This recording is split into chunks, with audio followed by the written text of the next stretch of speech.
Hi, I'm Mr. Mtema. Today we're going to explore the world of urogynaecology. This is an important topic for many women, so we'll get straight into it. Urogynaecology is a medical field that deals with three main components. The first one is urine incontinence.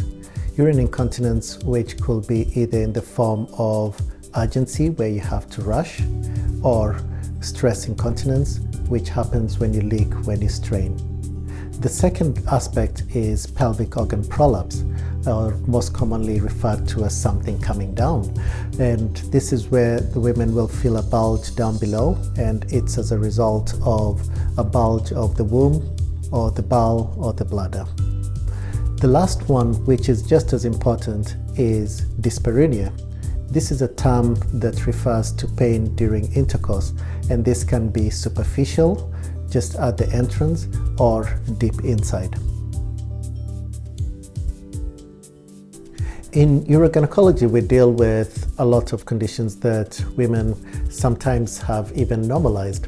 So for example, when you laugh, cough, sneeze, and you end up leaking, or when you have to go past water and you cannot hold it. Unfortunately, this can be quite distressing, and you find that your life revolves around where the next toilet is.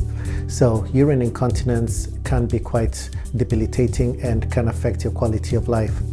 The other bit is where you feel the pressures down below, and a lot of my patients will describe this as sitting on a golf ball or have an egg. Some of them even name the bulge. I've had Pamela or other names, but these are not things which we tend to live with knowingly, but it's because people do not understand that there is treatment options for this. The last one is the pain during intercourse.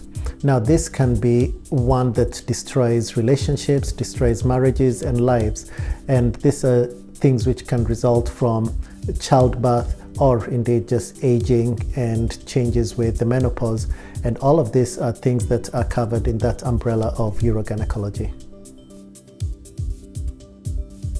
A urogynaecology consultation is by anyone who has symptoms associated with their bladder, their bowel, or birth canal.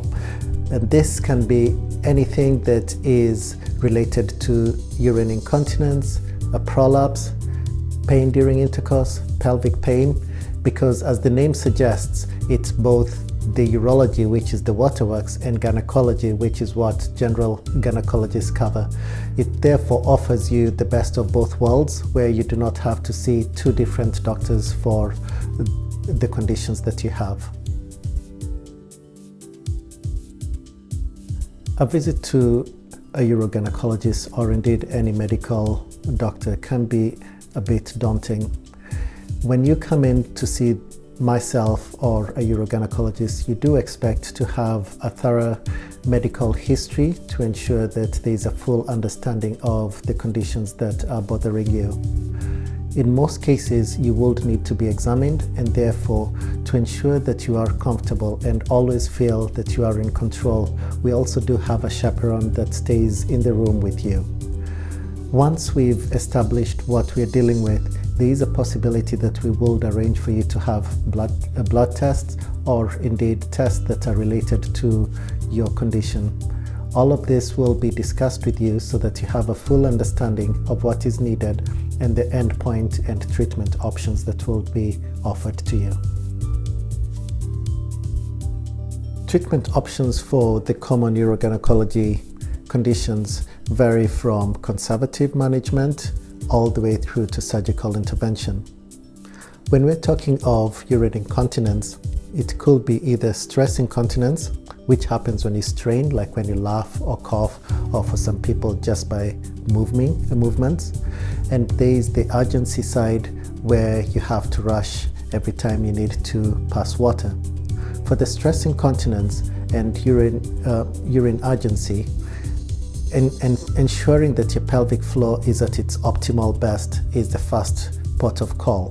This can be through a physiotherapist or with the use of Emsella chair The Emsella chair is one which provides that pelvic floor contraction and gives you the strongest pelvic floor status that your body can have.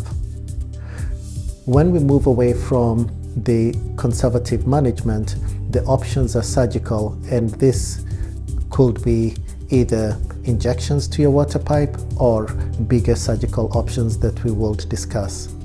For the overactive bladder, there is a halfway point where we will be able to offer you medication and also change of lifestyle, avoiding caffeinated drinks or other bladder stimulants which could make your urgency worse. Failing that, then there is an option to have a little pacemaker that could be put on your back or injections with Botox. For prolapses, which is the bulge down below, by and large, the options do tend to be either putting in a pessary, and these are different shapes and sizes of supports that can be put inside, and women can be empowered to be able to change this themselves, therefore not needing to have the pessary in all the time and also not needing someone to replace it for them.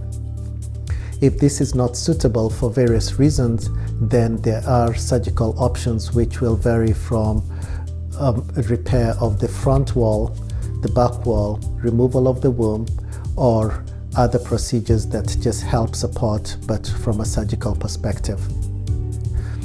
The last of the common causes is painful intercourse, and the pain could be due to pain just at the entrance, which we call superficial, and the superficial dyspareunia is something that can be treated with a small procedure called a Fenton's procedure, or depending on what is causing it, like scar tissue from childbirth.